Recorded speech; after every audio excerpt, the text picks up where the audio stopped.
இப்போதான் கல்யாணம் ஆகியிருக்குதோ, அல்லது கல்யாணம் ஆகி பல வருஷங்கள் ஆகியிருக்குதோ, எப்படி இருந்தாலும் கணவன் மனைவி கிட்டயும், மனைவி கணவன் கிட்டயும் அன்பா, பாசமா பேசணும். அடுத்தவங்க மனச புண்படுத்துறது மாதிரி பேசக்கூடாது. கணவன் மனைவி கிட்ட போன்ல சொல்றான், எதை பார்த்தாலும் ஓ முகம்தான் தெரியுது. மனைவிக்கு ஒரே சந்தோஷம். அப்படியா, எங்க இருக்கீங்கன்னு ஆசையோட கேட்டா. அவன் சிரிப்ப அடக்கிக்கிட்டே, ஜூல இருக்கேம்மா அப்படின்னு சொன்னான். பாவம் அவன் மனைவி எவ்வளவு நொந்து போயிருப்பா. இன்னொரு கணவன் மனைவி உரையாடல கேளுங்க. மனைவி, உங்கள பார்க்காமலேயே கல்யாணத்துக்கு ஓகே சொன்னேன். நான் தான் தியாகி.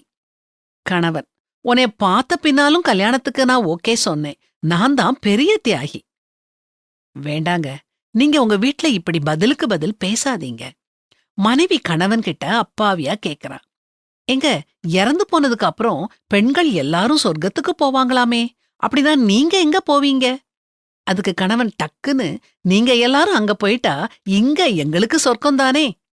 மழை மனைவி ரெண்டுக்கும் என்ன ஒற்றுமை? கேட்டுட்டு மனைவி கணவன ஆசையோட பாக்குறா. கணவன் எந்த ஒரு சலனமும் இல்லாம, ரெண்டுமே இல்லாதப்ப எப்ப வரும்னு ஏங்குவோம். வந்தா ஏண்டா வந்ததுன்னு புலம்புவோம்னு சொல்ல அவ முகம் சட்டுன்னு கூம்பி போச்சுது. ஆனாலும் அவ விடல.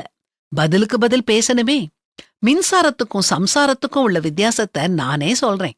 மின்சாரம் இல்லாத போது ஃப்ரிட்ஜ்ல இருக்கிற பொருட்களுக்கு குளிர் விட்டு போயிருது. சம்சாரம் இல்லாதப்போ வீட்ல இருக்கிற கணவனுக்கு குளிர் விட்டு போயிருது. இப்போ கணவன் முகம் இருளடைஞ்சது.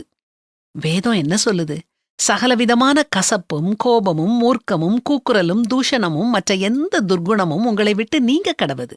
ஒருவருக்கொருவர் தயவாயும் மன உருக்கமாயும் இருந்து கிறிஸ்துவுக்குள் தேவன் உங்களுக்கு மன்னித்தது போல நீங்களும் ஒருவருக்கொருவர் மன்னியுங்கள்.